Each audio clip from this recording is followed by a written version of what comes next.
This podcast is for fellow little sisters, only children who wish they had a little sister, older siblings who miss their little sisters. We're just your little sisters.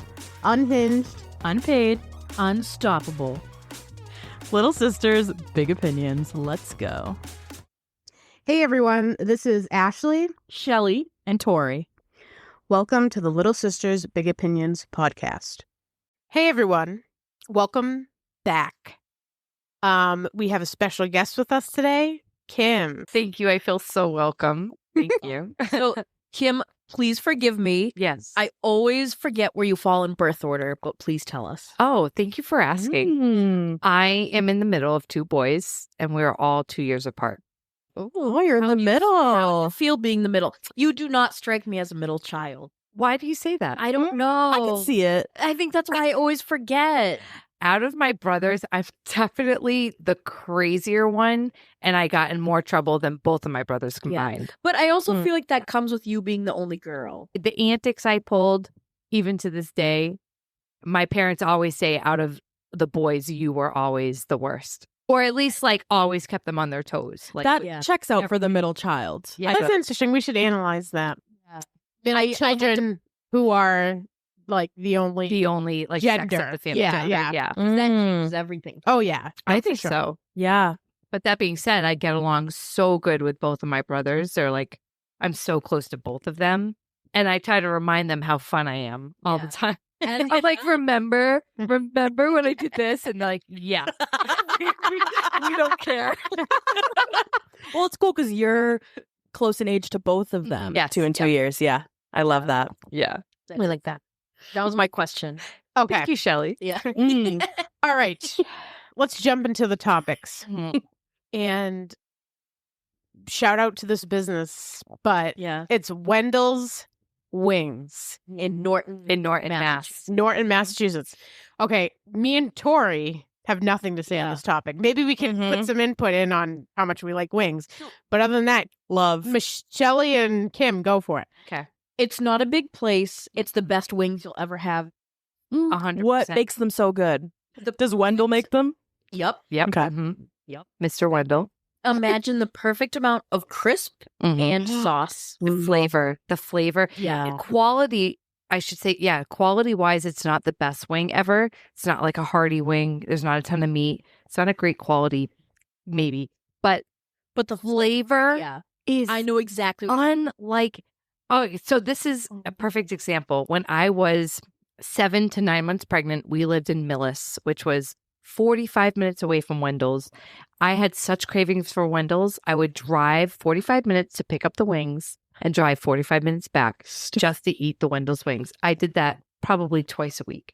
Yep. This It's day, worth it. I go to Wendell's at least once every 2 weeks. The wings are phenomenal. Yep. It's cash only. It's a tiny, That is how you know. and Yeah, it's in that's a college how you- town.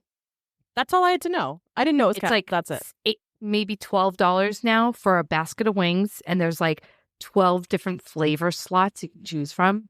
I am so You're right. glad you know what Wendell's Yeah. is, because I praise Wendell's Yeah. all the time, and even people who live in Norton have never been to Wendell's, and I'm like, no, like it's such a travesty. So good. They're the best wings Yeah. ever. You're so right. It's not Taste. like a fat piece of chicken. Nope. But like what you get on the bone, it's going to be the best flavor you've ever tasted. Not that it's like so little, making but me you can crave it tell now. it's like real. Yep. It's like a real. It's a real piece of chicken. Wow. I feel like we should also mention that I think Kim mentioned this place, and then Michelle somehow connected the dots that it was Wendell's Wings. And it was very weird because A weird connection. It was a weird connection. because Norton is not necessarily that close to us. So No. it's very random that you knew that place and said you loved the wings. And then she Yeah. reciprocated those Yeah. feelings. Yeah, how do you know about Wendell's? It's a family thing. Mm-hmm. Any family party, Wendell's Wings are there. Have I had Wendell's wings? I'm wondering. I've never been. So I've never been to Norton, period. I don't think. Yeah, me either. I just realized that. So yeah, it would have had to have been at a family party. Can you guys name some flavors of the Wendell's Wings? Are they classic Yes. flavors or? Nope. Oh. So the main flavor, which has like no kick to it, but it's a main flavor, is called Sissy. I order Sissy Suicidals.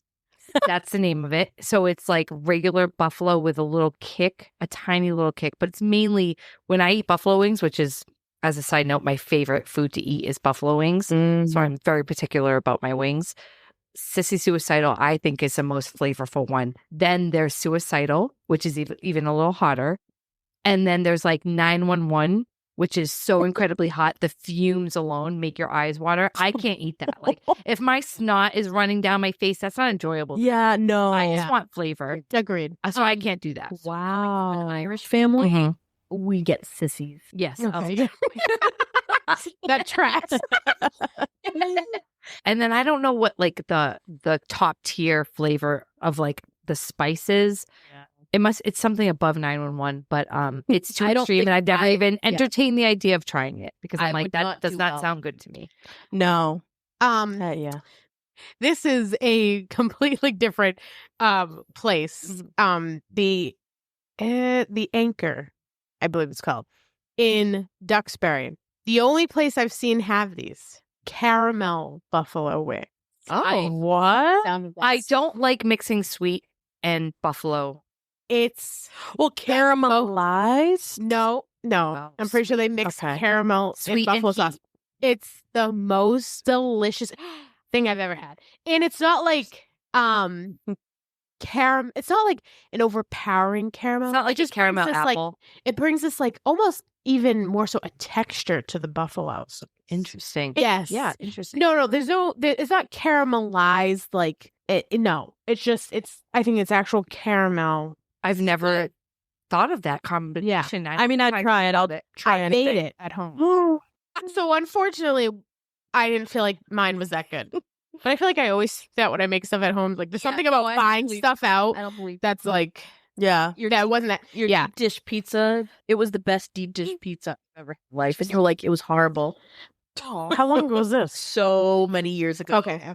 Probably when I told you that not your average Joe's bread hurt me. Probably. Yeah. And you showed me Love on the Spectrum that night. Oh, okay. For the first time ever. That means something to me that I introduced you to that. Thank Yeah. you. I was like, know.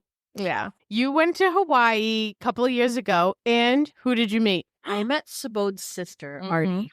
Yeah. Oh, She was the nicest person I've ever met. Yeah. I told everyone I've ever met that I met her. Yep. Because how much I talk about love on the spectrum. Yeah. Mm-hmm. Yeah. No, that was a Mhm. special moment. I thought I was the nicest. Yeah, no. No. Supposed that. sister. She was like, I hate It's you. her and then you. Oh wow. Yeah. Still up there. Well, Okay. But anyway, all right, let's get back to Wendell's. Everyone should go to Wendell's. Oh. Side fact, Kevin Costner's son went to the college in Norton. the dad who was Kevin Costner. Uh-oh. What? Shut your beautiful face. The Picture. Bodyguard with Whitney Houston, like the whole No, no. soundtrack of. Dave knows. Oh, Let's be real. you don't know who Kevin Costner? Do they even really know who Whitney Houston is? No. Okay. She sang that song. Yes, she did sing that song better than anyone. Imagine him guarding your life. Huh. That's the premise of Bodyguard. Yeah. Guarding your life. And I can't simp over Alan Jackson. Whatever. One day we'll all get together. We're gonna watch The Bodyguard. Okay. Eating Wendell's wings. Yeah, I need eating to watch Wendell's the- wings and watching The Bodyguard. Yeah, Yeah, no, I Kevin don't know who Costner. that is. One of his sons went to the college there. I forget what it's called, Mm. but it's a very. I didn't know Norton was like a college now. town, like part of it's it. not per se, but there is a college there. Okay. Anything else to say about Wendell's Wings?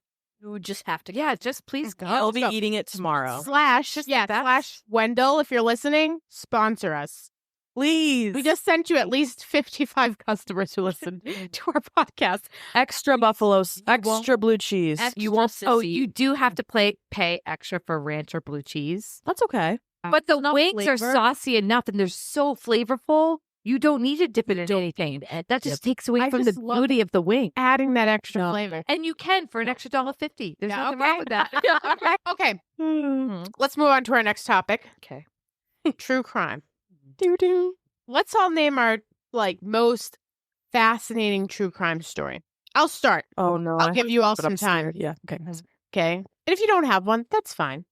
But Robert Durst, most interesting true crime story for me I've ever researched and looked into. What was that? I don't want to give it away for people who might want to watch. Haven't watched. Right. Yeah. But basically, people in he was a prominent person, but people in his life kept dying, and he got away with things for many years. I won't say what type of things, but he got away with things for many years. Okay. Okay. One of the things that made me get into true crime was a series that used to be on A&E, and I feel like it was paved the way of true crime docuseries and documentaries, was called I Survived. It was an OG of true crime series. It was like 4 stories in one episode, and it would be like somebody who survived like a physical attack from someone else, someone who survived a natural disaster, and someone who survived whatever aspects are. I don't even know. But they were so compelling. They were so captivating. And I used to watch them all the time. And I'd be like, I don't know why I just resonated to it. And I was like, how would I survive if I was this person? But it was just so intriguing. And that's what got me caught on to true crime stories, was like reading about these survivors and like what they did to survive, whether it was just pure circumstance that they survived, like they didn't get shot in the right spot, or if it was like they survived because of their skills and like manipulating the person who captured them, or like trying to get them to like be their friend and then like escaping or whatever it was. So I survived. I remember You were on it. no, I should be. You survived being the third child. Yes, I somehow survived. No, one of my early memories is watching that show, and somebody survived being put. It was like a big helium balloon, Oh. but it was like a basketball. What? So like it was. I don't know how to explain it. Was this a dream? Yeah, this sounds like a fever dream. But it stuck with me. This is just one of me and Michelle's Friday hangouts. Somebody got zipped into like a big basketball, and there was helium. What? So fast forward the year that I watched that episode of I Survived, and the helium balloon, they all passed out. It was horrible. Oh, that's Gosh. That's how I learned helium was bad. How did they sound? So it was like the reenactments, and I think it did have the high voices. Yeah, probably. So fast forward in middle school, had like a big blow up globe, but you were supposed to be a part of it. I was convinced it was helium in the air, and I asked to be let out like early Oh. You felt quite conflicted. because I saw the episode of I Survived, and there was helium in the air. Look at your instinctual Good for habits you. kicking in. Thank you. Standing up for Even yourself. if you were wrong, Mhm. good for you. I was very wrong, but I just You survived. did survive. And now look at her. Michelle and I survived a helium attack by my teachers. they like reenact it, and they were running, and whatever like ball had helium, and they all started getting lightheaded and like passed out. That sounds crazy. I don't remember anything like that. It's like last night's dream. But either way, like I remember in like they wanted to make us part of the globe Yeah. to see everything, and I was like, "There's helium in this air," because Yeah. you go in deflated, and then they inflate it. What year were you born? 2001. That's Okay, so you were weird. 7 when the show came out. So maybe that was, you did see it, and Yeah. maybe you weren't remembering all the information correctly. Yeah. But it being a basketball is a little weird. But Yeah, yeah, but like a big ball nonetheless. big ball nonetheless. Okay, Victoria's turn. Tori, So, a story that captivated me in the worst way was the John Wayne Gacy story. The clown. Yep.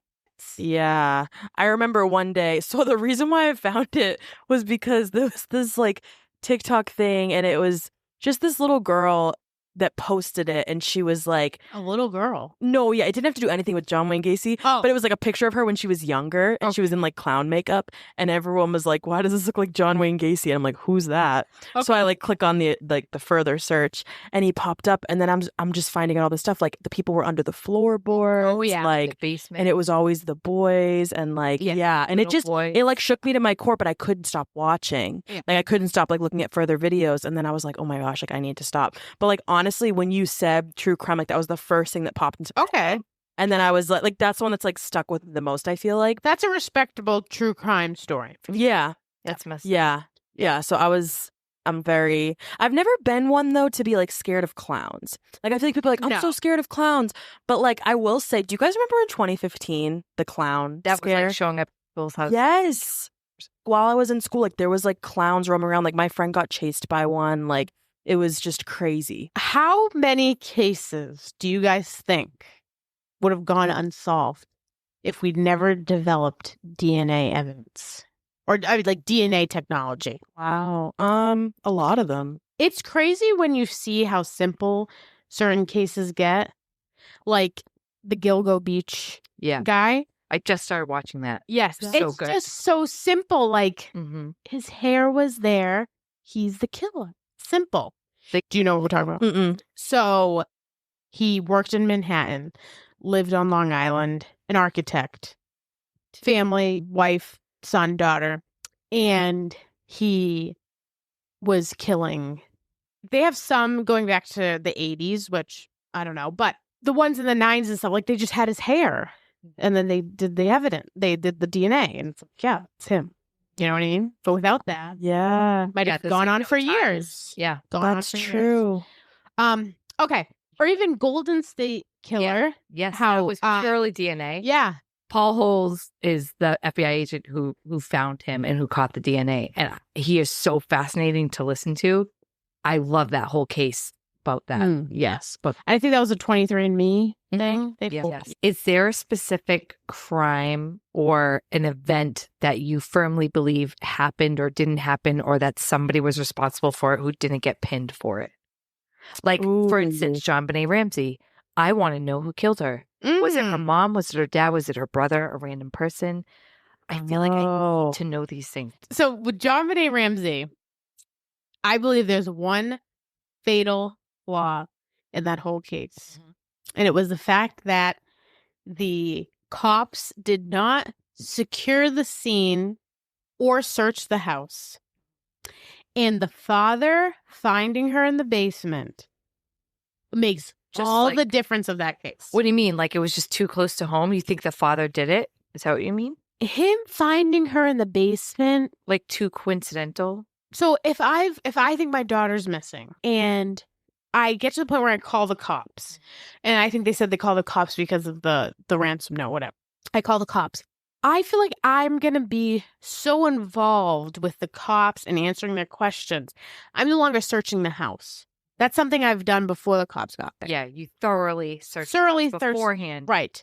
So he searches the house while the cops are there, and all of a sudden he finds her. And I just feel as though if the cops had searched the house and found her before he did, things would have gone differently. There would have been certain questions that should have been answered. And they allowed, and I'm not saying the family did it, but that just allowed the family to create a narrative, whether it was the truth or not, just it allowed them to do that. Yeah. So, yeah, that's just how I feel about it. So with that case, what was the like official speculation of what happened? Because I kind of forget There's been a lot. that the brother did it. The brother hit her with a golf club. Because she stole his like pineapples or something. Right. Something. And it was like, Side note, I got hit in the eye with the golf club when I was little, and I'm still here. But I got 5 stitches in my eye. okay. Wow. Next to my eye. Yeah. Wow. I would say the most speculation has been that the brother did. Certain people that were close to the family have said that he had fits of rage and stuff, whatever. Mhm. And unfortunately, it's not outlandish to think that a kid who has tantrums gets so mad at his sister that he hits her. And it ends up being something really bad. You know what I mean? Yeah. But he has come out and said, like, it's disgusting that anyone would say that. It's completely false. There was a ransom note there that said that they stole her and they wanted money and all this stuff. But like nothing, and it's been a while since I've like watched anything about this case, but I don't think anything ever panned out from the ransom note. And then people have obviously said that the dad did it, the mom did it. There were some stories about like the mom being a little abusive because JonBenet would wet her bed and stuff like that. I did hear that. Yeah. So Very interesting. yeah. I need to know Fair. answers to these. I want to know if that guy pushed his wife up down the staircase. Okay. I want to He know. did. Yeah, I want to know making of a murderer, if he did both the crimes, which I think he did the second one, maybe not the first one. And I want to know who killed JonBenet Ramsey. All these things that have no effect on my life, but I need to know the answers. All right. So we're going to move on to our next topic, which is traffic accidents or just moments involving traffic and cars and people? I had one of these moments probably about a week ago, driving to work. I was in a hurry. I was running late, and I had 2 hot dogs. We already had a hot dog episode. We did. No, I know. did. And I ate them both at a red light. Okay. Okay. So it was one of those moments. I was like, Congratulations. looking at me, I wouldn't know what to explain. Gotcha. But I was parked, like I was next to somebody. So you were like, I wonder what they're thinking watching me? Yeah. And then it brought me back to things I've seen at a red light. Mhm. At the same exact red light, I saw somebody eating corn on the cob. Oh, wow. Good That's for them. impressive. Yeah. You know, I would have enjoyed watching. You Yeah. would have loved that, actually. Yeah. So that was one of my traffic moments of what is this person doing? Wow. Okay. Does anyone else have any? So Kim works on the road mostly. I do. I drive like 6 hours a day to different dealerships and different car dealerships, and I see a lot on the road. I see road rage incidents between other drivers, like weaving in and out of traffic and like almost causing major casualties with innocent bystanders. One interesting thing I've seen is like someone crashing their car into another car and then just getting out of the driver's seat and just like running off into the woods, like on the highway. Oh. One thing that involves our friend, I was on my way to hockey one time and I see someone pulled over on the left side of the lane, like where the median is, like between both the highways. And I was like, oh, that looks like our friend, so-and-so. So I pulled over like on the fast lane and I was like, are you okay? And it was maybe around 7 at night. He's like, I just hit a deer. And I was like, oh, and his car was smashed up. And I'm like, are you okay? Yes. And I was like, are you okay? Do you want to get in my car? Like one of my kids was with me. I'm like, do you want to get in my car? I can bring you to the police station or whatever. He's like, no, I'm good. I called my dad. He's driving here and he's going to take my car. He's like, I can't drive my car. All the airbags went off and everything. And so I was like, okay, well, I feel weird leaving you. I feel like I should bring you to the hockey rink with me. He's like, no, I'll be fine. So I get off. I had missed my exit because I had to turn around to find him to see if he was okay. So as I was getting off the ramp back onto our proper exit and go the right direction, I see a tractor trailer run into just drive straight into the bricks side, the cliff of the highway. I was driving way back, but he just drove straight into the cliffs. And I was like, what the heck? So I pull over. I tell my son, stay in the car with your seatbelt on. I pull over safely. I run out and the airbags went off and it was just one person. I was like, are you okay? And I tried to open up the door and he was like, I'm fine. And I was like, do you want me to call 911? He's like, I'm fine. Everything's fine. And I was like, okay. He's like, my car thing set off the 911. He's like, I'll be fine. I was like, okay. I'm like, do you want help getting out? He's like, no, I'm okay. I was like, okay, but I felt so weird leaving, but he insisted he was fine. So that was 2 kind of accidents, which I was like, what? All within 10 minutes. I was like, what the heck? And then in 10 minutes. 2 days later, I'm driving with my kids in the car and one of our friends, and we're going to a weightlifting competition that my daughter was in. And we're driving, it's 6 a.m. and we're on 495. And I see this truck in back of me, and he starts I see that he's starting to veer off the road, and he completely veers off into the fast lane and overcorrects his direction. And I was looking at my rearview mirror and I'm like, this guy's gonna crash. This guy, he's on his phone or he's dozing off. He overcorrects and ends up crashing high speed into the woods and just goes way off to the woods. So I'm like, oh my gosh. So I pull over into the slow lane and there's no one on the road at this point. It's super early in the morning. I call 911. I'm like, I have a car full of kids. Should I run back and make sure he's okay? I couldn't even see his truck. He went so far into the woods. I was like, I don't know how many people there are. I was kind of trying to tell them the situation. I'm like, she's like, no, we have people coming. We'll take care of it. I was like, okay. Cause he was probably about a mile and a half mile back at this point. By the time I pulled over, I was like, should I leave the kids in the car? Should I drive? So I was like, no, I don't really know what to do. I don't want to leave the kids on the highway. So I just stayed in the car, and then I ended up taking off. And at that point, there was a lot of smoke. So something might have been on fire.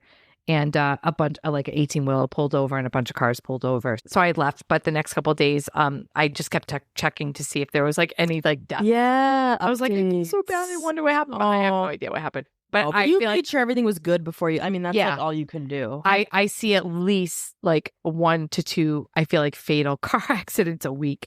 Wow. To the point where I got cameras on the front and the back of my car just to watch all the crazy things I see. Wait, Like so people what's- getting hit by cars, like people on bikes getting hit with cars. What's like the setting of your job again? Like where your car's parked is your job? I do it's like chemistry based work. So I break down molecular odors of vehicles. So like if you buy a car and it smells like marijuana, cigarettes, cigar, pet mustiness, whatever.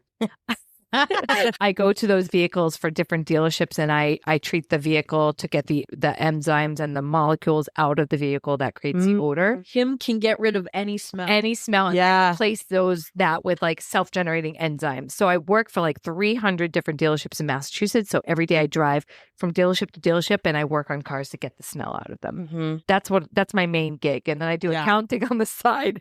And I can also do your bookkeeping. yeah.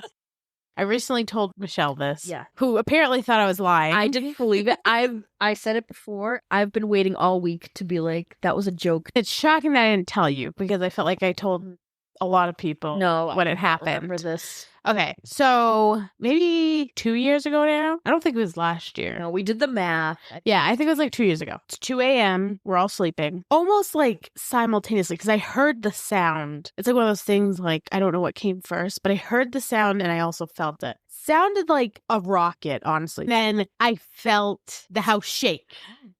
So I say to my husband, I'm like, oh, did like a tree just fall down? My husband looks at me. This might be even the more upsetting part. And he goes, that was a car that crashed into a tree. I'm like, what? How do you already know that? And so we put our shoes on, run outside, and we have 2 dogs. Dogs are barking and going off. Run outside. Now I see lights. And I'm like, oh, that's extremely small. That's a motorcycle. And this person crashed their motorcycle into our front yard, which has a bunch of trees. This is not going to be good. So I wake my parents up who live in our in-law next door. More also concerning, didn't wake up. And this happened closest to their bedroom, okay? It was probably about 20 feet away from their bedroom. Sound asleep. I wake up my mother, who I've done this to her too many times in her life. I was like, call 911. And she's like, okay. Doesn't know why she's calling. She like stumbles over here and she's like, I called, but like they're asking why. Like, I don't know why. I look outside. Like I told them, I looked outside. Someone crashed a motorcycle. Like, you need to get here. In the meantime, while we're waiting for the police to arrive and the ambulance, we go outside and my husband jumps into like the brush and the trees, which kind of like goes down a little bit, like in the front of our yard. He's like, this is a full car and there's no top left on the car. Oh no. And so, what? And he's like, and there's no one sitting in the driver's seat. And so in the car, period. Yeah. And so now we're like, he's yelling, like, where are you? Yeah. Is there anyone else? Because we don't see anyone. And so we hear like moaning, but we can't find a person. Yeah. So honestly, and this made me feel very good. I would say a minute and a half after calling, the police were here. Oh, wow. So my husband runs out to the end of our driveway and waves them down. And they literally park in the middle of the street, jump out of the car, and like dive into where the car was. And they're all yelling back and forth, like, there's no one in the car. Because I think of the lights from the cop car, I see a shadow. And it's something in my yard that's not usually in my yard. Yeah. So I tell the cops, there's something over there. I don't know what it is. Yeah. And so they run over. It's a man. And, my husband was telling me, like, you probably should just go inside. Like, there's no reason to see what exactly happened to him. So I watch that they do get him in the ambulance. Later on, obviously, I really wanted to know what happened to him. And a family member of his came by and said that he was in the hospital. Like after? A couple days after? It might have been the same day. Oh. Later that day. Yeah. Came by and said that he was in the hospital. He didn't break a single bone in his body. Wow. What? But his brain was damaged and it had swelled. And so he was in a coma while they were waiting for the swelling to come down. So his car basically exploded in our front yard. So they were looking for his stuff. And so he's like, have you seen his wallet? Have you like seen this or that? And we're like, we haven't yet, but like, we'll keep looking, whatever. Yeah. The cops came and towed away like the big body of the car, but we were cleaning up like stuff for weeks, just like Wow. the contents of this car and like pieces of his car, because the cops aren't there like picking stuff. Yeah. So I hadn't heard from the family, and I didn't want to bother them, obviously. But I think I asked for a police report, and in the police report, I saw that he had died. Oh. Yeah, like a week later. And in that part of the yard, like he flew out of the car over there, and like the next day, we looked over there. It was like globs of blood, like congealed blood. It was like awful, and it was honestly almost like creepy, like at night. I hated being outside. Yes. Like it was just like upsetting. And so my husband's like, let's just like redo that area and it'll just be like a nice way to remember him. So like we made this little garden. It's David's garden. His name was David. Oh, that is so sad. What kind of car was it? Do you remember? I think it an Infinity. So like a small car. No, I think it was a sedan, just a regular sedan. Yeah. Okay. Yeah. So that's what happened. But I really don't think we should end the show on a sad note like that. So we're going to move on to a lighter topic, rapid fire questions. And Tori's going to lead us through that. All right. So start with Ashley and go around. Okay. Is it ever okay to ghost someone? Just rapid fire. Yes. No. What's ghosting? Like, like just like not answering someone, like their message or 100%. No. yes. No. We're not here for your opinion. Just give us Okay. your answer. Next. Okay. Next. Right. Can you really be too honest? Yes. Yeah. Yes. Yes. Okay. Is plastic surgery empowering or insecure? Insecure. Just Yep, skipped indeed. right over us. Oh, I had Ashley, to say it. Please. a little bit of both. I agree. A little both. I think a little bit of both and more empowering for the most part, unless it's like, crazy. I don't know. We can't get into details, but yeah, more empowering. Can men and women really just be friends? That's a loaded rapid fire. Yeah. It is. Yes. Yeah. Depends on the circumstances, but yeah. That's true. I know. I feel like I should go into like a sub question of that. Yeah. No, Can a single man and woman really just be friends? yes. Yes. Yeah. Yes. Should kids be banned from having social media? A certain age, they should wait. Yeah. It depends. Yes or no? No. What is kids? Is that under 13? Oh, that's true. Under 13. 12 and under. 12 and under, yes. 12 and under. 12 and under, yes. Well, I That's get my Instagram at 41, so New to I think that letting kids have it at a young age is just a risk. Like maybe something won't happen, but it is risky. Who has more pressure to look good, men or women? Is that a joke? Men don't do anything. It's men. It's my controversial answer. Because they don't have anything to cover up. Because I feel, I feel like women a lot of times are more critical of men because it's like, oh, well, he's just this or that. Whereas I feel like if a guy says that about a woman, it's like, and I'm not Wow. being like, No. I feel like Tori. it's a total opposite. no, I know. I feel like So I remember in high school looking at these boys and thinking they would get 2 pairs of True Religion jeans. oh, And that was popular back then. And everyone's like, oh my gosh, you have True Religion jeans. No one's paying attention to it. They're wearing the same stinky 2 pairs probably every day. oh, yeah. And a couple of possibly just white t-shirts and the same old sneakers every day. Girls have to come up with something different every day. That's true. Every day. No, and trust me, like I could go on a whole tangent about like the pressure of having to look good as a girl. Like I just think I don't know. Can I chime in a little bit? Yeah. I think, I don't know, this is my perspective, that girls are so much more forgiving with guys in regards to like what they wear or what they look like. How much they weigh. They're so much drawn. I don't care about I don't care about what they weigh. I don't care about what they look like. Mm-hmm. I want to, if you can make me laugh and your Yeah. personality meshes with mine, that is all I care about. I don't care if you're fat. I don't care if you're skinny. I don't care if you're short. Right. If you're shorter than me, it does not matter. I don't care if you're balding. I feel like we are so much more Yeah. forgiving Yes. as long as That's we can so connect with true. you on an emotional level. Whereas guys, obviously, they're Yes. driven by like sight and they're driven by like what they see first, and then obviously Right. it's deeper. But yeah, Yeah. So I think my answer was stemming from, and it probably would be an answer to a different question that I'm saying, because I feel like with women, it's more acceptable to like change things or to like wear makeup or all that, obviously. Like, Yeah. I don't know. But I feel like guys, if there's something that they're really insecure about, if they were to like alter it, I see what they you're would saying. get like attacked kind Like of if thing. they were balls. Or like got a toupee, like a male toupee. Like, Oh, women can get extensions So- all the day long. They can get all these Yeah. things done. And trust me, I don't think the women have it easier. I think like it's rough out here. Okay, put that on the record. Yeah. But I just think like if a man gets a toupee, he's gonna get Criticized roasted. more. Yeah. Whereas like I think you should get the toupee if you want it. What you're saying really is that women have the ability to change themselves or better themselves or whatever, empower themselves more than men have that opportunity. So if a guy is ugly, he's ugly. And There's Yeah. really no- like my favorite saying, you're not actually ugly, you're just not rich. Like Yes. that's not, guys don't have that much of an Exactly. opportunity. Yeah. right. Or they could, but it's just not acceptable. They're gonna be more attacked for Right. it. Like Yeah. Right. and again, I know I'm like a broken record. Boo-hoo for them. Like they barely have to deal with the stuff that we have to deal with. But I do feel for them in those situations because I'm like, if I'm feeling like really down on myself, like I can put on a bunch of makeup, like I can do this, I can do that. The original question was who has more pressure to look good? I actually do think women. But guys are more limited as to what's acceptable. Yeah. They can change. Right. Exactly. Right. Yeah. Is that the last rapid fire? That's it. That was the last one I had. Yeah. Okay. I like it. Yeah. Okay.